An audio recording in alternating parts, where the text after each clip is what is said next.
Welcome to the Northern Affinity video podcast.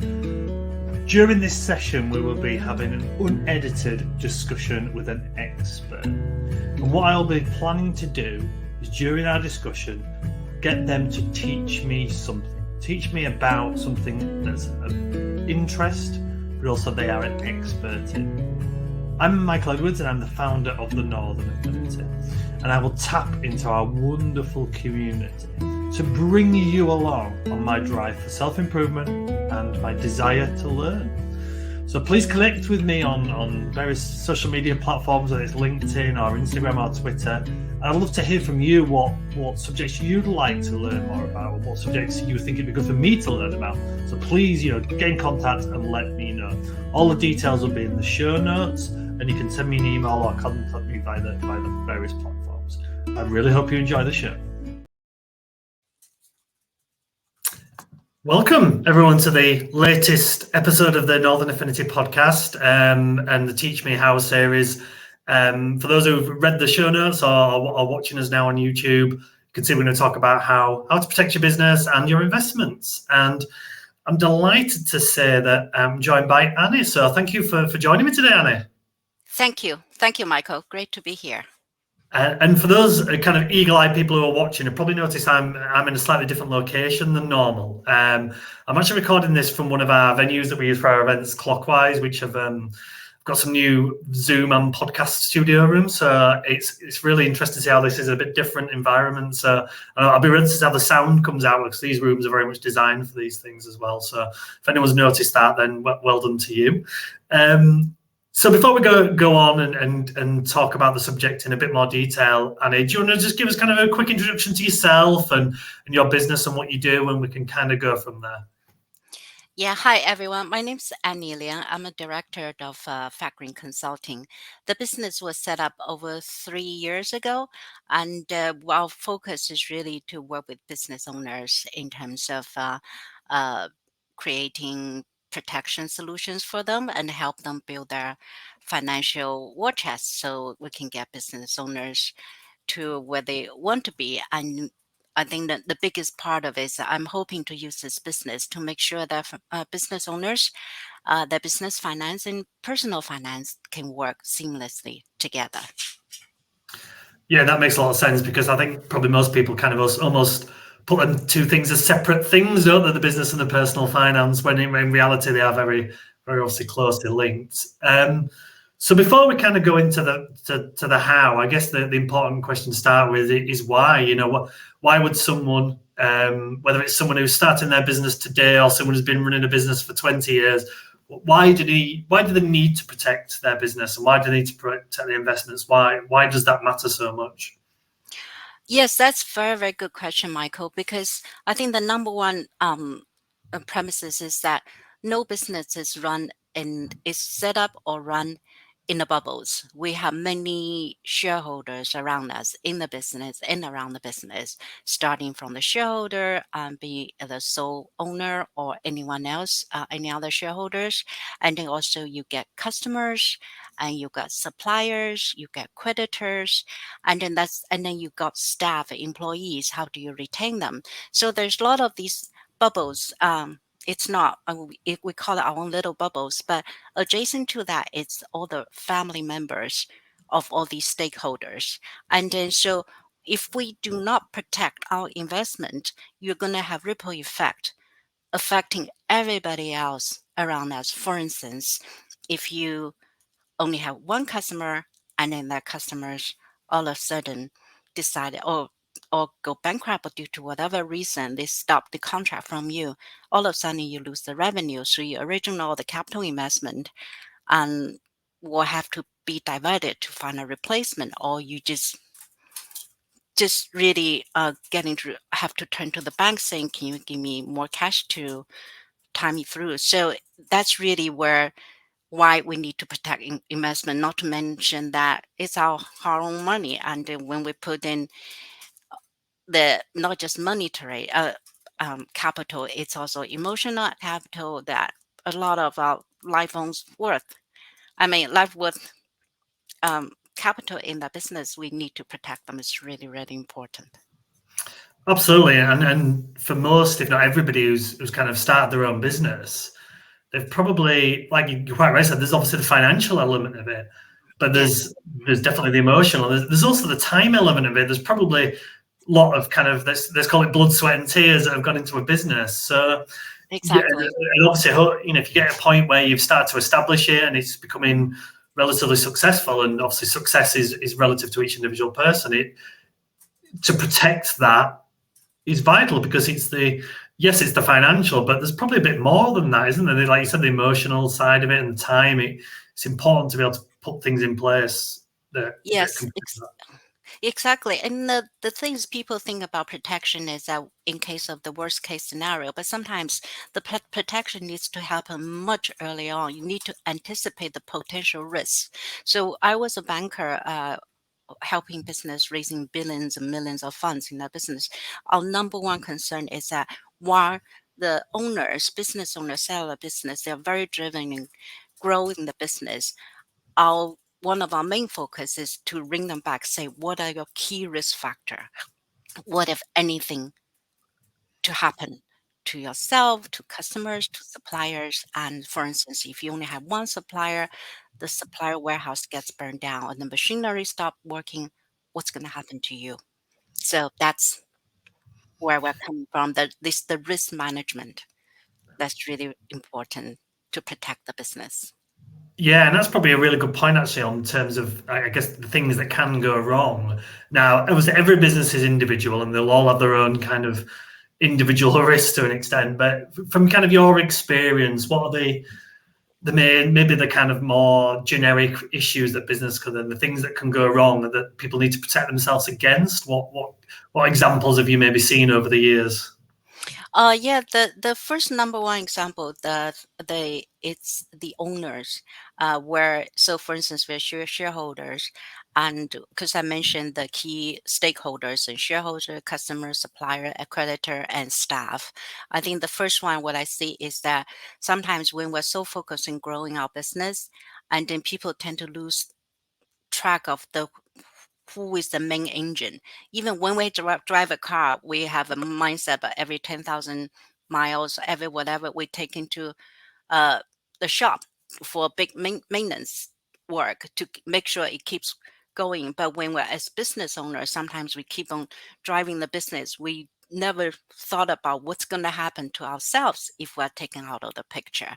I think that's first one. And I've got other some business owners all of a sudden they have three business shareholders set up the business. One is focused on marketing, one is focused on technology, and all of a sudden one of them is gone, and then they haven't created this layer of succession plans coming up to step into that place. And that's I think a big risk factor to that. And then secondly is that on the concentrate is the customer concentration side. What I see is that um, it's sometimes they get big win, big contract. Oh, hooray! It's really good business for us. But if this particular customer represent over 50% of your revenue, I will ask what's going to happen if that customer is no longer there. I think while it's good we go out, focus on big contract wins, it's also really good to think about diversification risk. And then the third one is about the the bank, the creditors, because sometimes we tend to overstretch ourselves in terms of our lending or borrowing. So whenever we borrow, I mean, business, it's good to have a healthy certain level of bank borrowing, but we also need to stress test. I know the banks, they have obligation to stress test every time they make a loan to any particular customer to make sure they can sustain the shock of interest rate hikes, which we're all aware of right now. But on the other hand, we also need to think about it. And then the last thing is it's number one priority whenever I go over the personal financial planning or business financial planning. What is your contingency plan? Do you have certain amount of money? Do you have other thing that's set aside in case anything were to happen to you? That makes sense, and I want to really pick up actually on one point that you made there around the individual. Now, I think a lot of the people I know, and I would definitely include myself in this, if we asked the question of what would happen if I couldn't work in the business for a month, 2 months, 3 months, 6 months, for whatever reason, the impact that would have, I would suggest that the vast majority of people would say the business wouldn't be able to continue. Um, Exactly. so, Yeah. yeah, I think that's a really, really important point.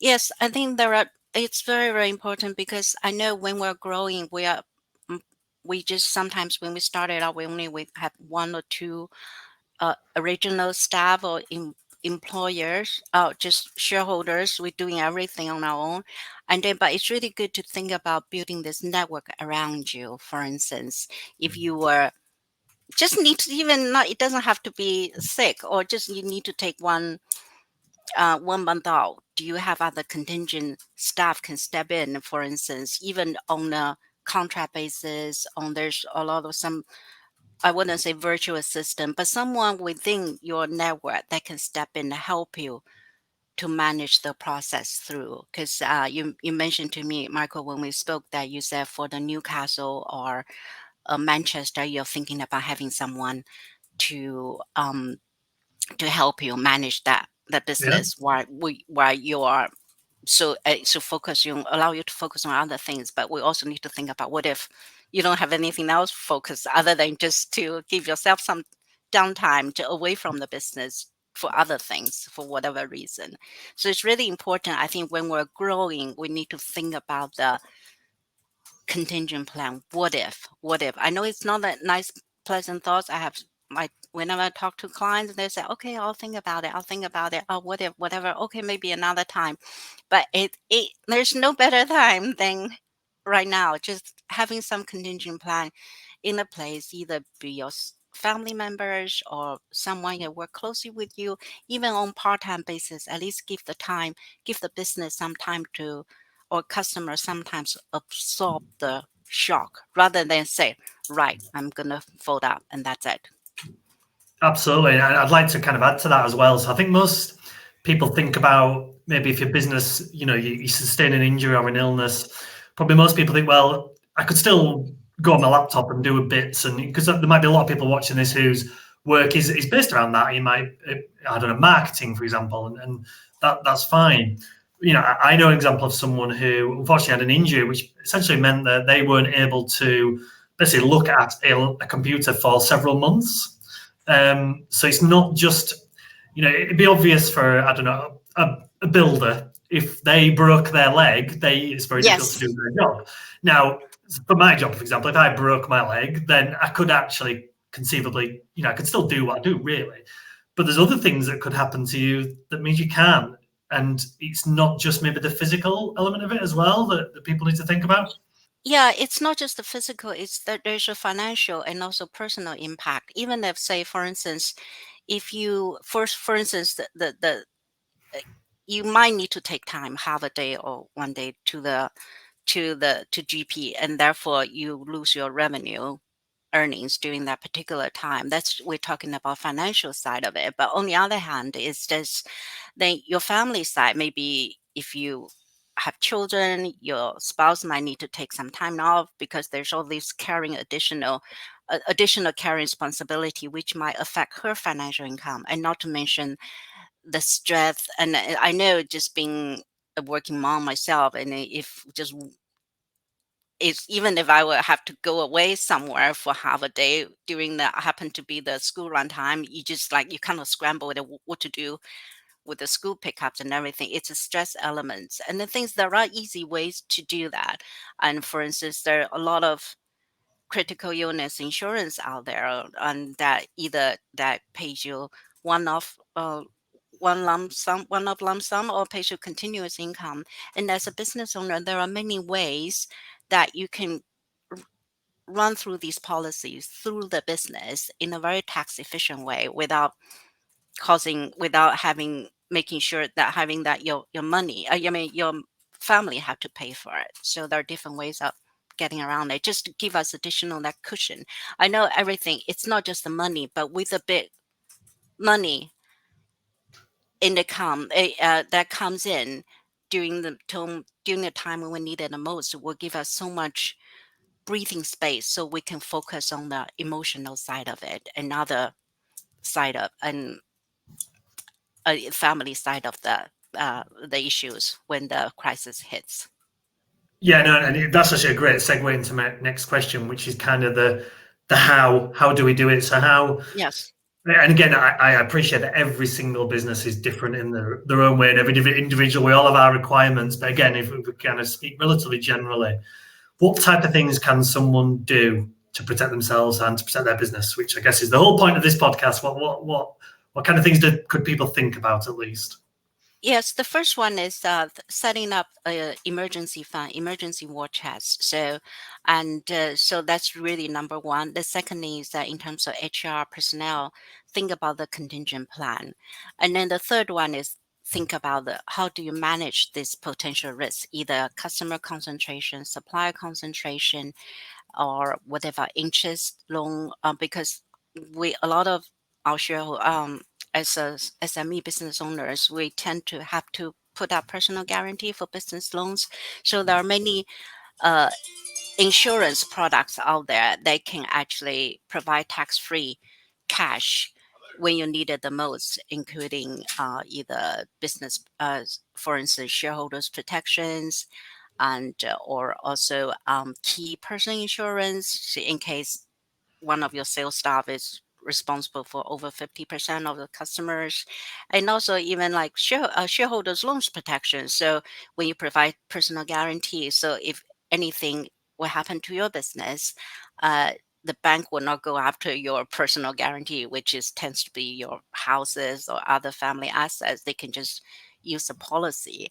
And so there are, and also another one is for the employee. It's also for director of the business as a relevant life. It's really, really the most tax efficient um, life insurance policy out there, where the business pays for the premium and it's tax free benefits to the families of the employee, and then also the employee does not get paid, it get charged as a benefit income. Doesn't They don't have to pay taxes on those premium as well. So, and then of course there are, nowadays a lot of our a lot of our business are conducted online. Everything is online. So think about cyber insurance. This was 5 years ago. It was never ever on the horizon, but now, unfortunately, I just came across a client.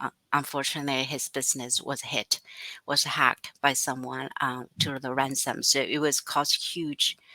Not He does have insurance. Luckily, the financial side is it. But on the other hand, how do you manage the customers? How do you your life's worth, it's life's worth work, which was on the server. Now it's all gone. So this is cyber insurance. It's so important. And then the next one is, I think, professional indemnity insurance. It's really it's a legal requirement, but it's some point people just think once I get professional indemnity and that's it. But actually, there are so many other risk, like the building insurance and anything. They just, I think, take a moment and look at the list. Who are the key stakeholders? Who are the key elements that help you generate the business? And what's going to happen if these elements are taken out of the picture? What to do with it? So that's really the general mindset. As you said, Michael, every business is different. It's really hard to say I have one solution for all. And also, even if you have this protection, because I have a client who came to us saying, "Oh, I want to take out key person insurance," and then my last broker said I needed 25 years. And I said, "What's going to happen? What do you do with your business?" And they said, "I want to sell my business within 5 years." Then all you need is for 5 years. There's not, I will have to say, there's not cookie cutter solution to everyone. There is always out there, because every business has different risk elements to it. Yeah, and I want to pick up on a couple of those you mentioned there from kind of experiences I've heard of actually. And the first one is around cyber, which I think, as you quite rightly said, obviously has become more and more relevant in recent years. I was told, and I might be wrong with this figure, but I think it was around this, that around 80% of businesses that get hit by a cyber attack basically never reopen, because the financial situation is to be able to resolve that has just basically they can't do it, so they've not been able to open. I don't know. So I don't know if that number's still correct, but that was something I remember getting told a while ago. And even if it's anywhere near that number, that's obviously protect yourself against that is so important. Yes, absolutely. And it's not just reopen it. I think it just maybe I think part of it it's if you have the insurance, I think financial side might be able to take care of part of it, if not all of it.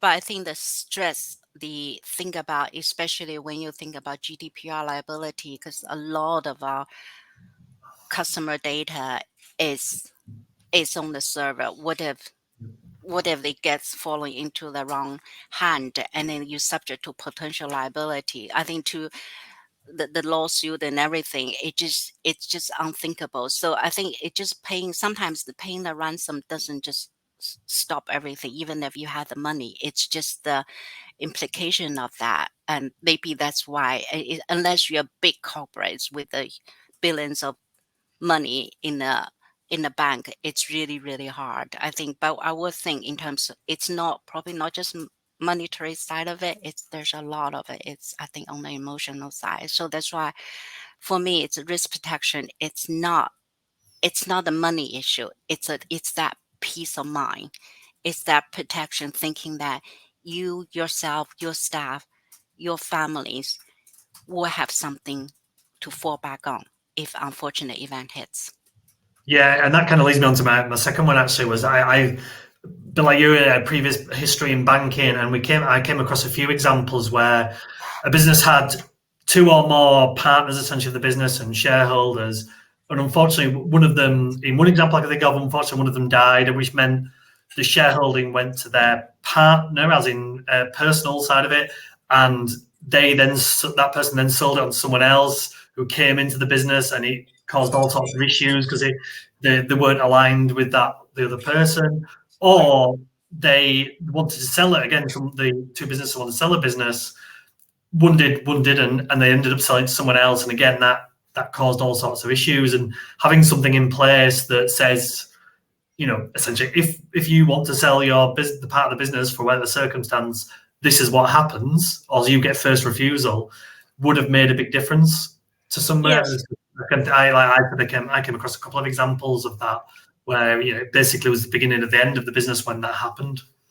Yes, it's very actually, this is, I think, when in my line of business, I find business shareholders protection is one of the least, I think, least known and least, I would say, talked about product, but it's so important. People just don't think about it. As you mentioned, this is one of the, it's a coffee shop chain that had the same issue. I think the original valuation was, I don't know, 2 million or something each, and they ended up 7 years drawn out legal battle because one of the partner passed away again and then the shareholding went to the spouse. The spouse didn't get along with the other two shareholders, and then they taken each other to court over 7 years and ended up pay out like 7-8 million. So, but actually it could have been solved by a very, very simple cross option agreement. You take out the life insurance on each other. So if anything were happened, the payout goes straight into the trust, which goes straight into the family's account, and then the shares goes back to the business, to the other shareholders. Yep. And then you just have that options embedded into the shareholders agreement. And just I don't know why no one think about this, but it's just so important. And recently I came across a client and they said, oh, we're going to buy back the business. And I was like, but your business, sure, if anything will happen, but your business is close to double digit valuation. How does your business have the money to pay back 50% of that? That's 5 million out of any business. It's not a small sum, but all you could do is, there's a lot of financial instruments out there to stop that from happening.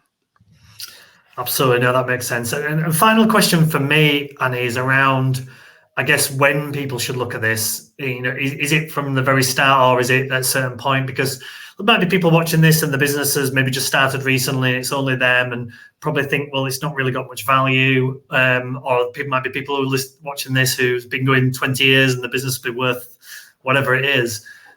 is it something you need to kind of think about and consider and look at right from the start, or is there a certain point when it makes sense? Ideally, it would be it's good as soon as you start thinking about it. But I think for realistic speaking, it's when you first started, I had a client who said, I put in 90,000. That's all I want to protect because it's my mother's money or mother-in-law's money. That's fine. But as you grow, you think about in terms of staff retention, as your business grows, and where's the customer coming if there is any customer concentration risk, or are you putting yourself online to provide guarantee for business loans? Are you in business with other people? Do you have the money to buy them out? So I think then that's really to moment to start to thinking about it. And then one last element of it is that a lot of our business we grow to attract more investment to help us grow further. But when you talk to all the private equity venture capitals, the minute you started getting to raise funds or the minute they put money in, one of the conditions is that where's your key person protection insurance? Because they want to make sure whoever they invest in there, that person is going to be there. If chief technology officer, chief financial officer, or chief CEO, they don't want to just say all of a sudden I invest this money and boom, this person got taken out by illness tomorrow. And so they just need some money to come in to stabilize the operation when they are looking for alternatives. That's great, Annie. Now, as we touched on earlier, every business is different, every business is individual. So there may be people who want to speak to yourself about their circumstances and what they need to do. Where's the best places to kind of go look for you and to contact you if they want to have that conversation? Yeah, the first one is LinkedIn. I'm on LinkedIn, Anny Lian, and also you can look up our website www.fatgreen.co.uk, and also a couple of comments to add on names about the names of our business. Someone keep on asking. There are lots of people asking, what does it mean by Fat Green? And actually, fat in Chinese means prosperity. Green means growth. That's where we're protecting business growth. That is what our initial business was set up for. So Fat Green.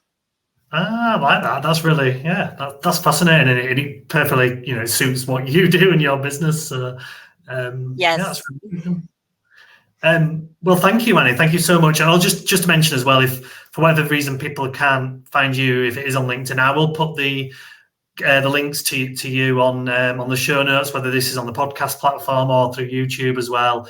Or even if you can't find it there, just contact us at Northern Affinity and we can pass you on to Annie that way. So thank you very much, Annie. It's been a real pleasure, and I think hopefully it's given a lot of people something to think about, if nothing else, and to start thinking about what they might need to do for them and their business.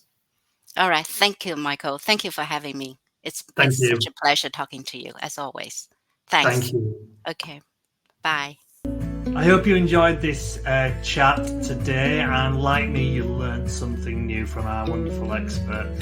So if you'd like to hear from more of our sessions, please subscribe on whatever platform that you get your podcast from to hear more. And also, we'd love to meet you at some point at one of our upcoming events. The Northern Affinity hold events all across the north of England, and we'd love to meet new people and have guests along. So please come along and check out our website or all the details in the show notes.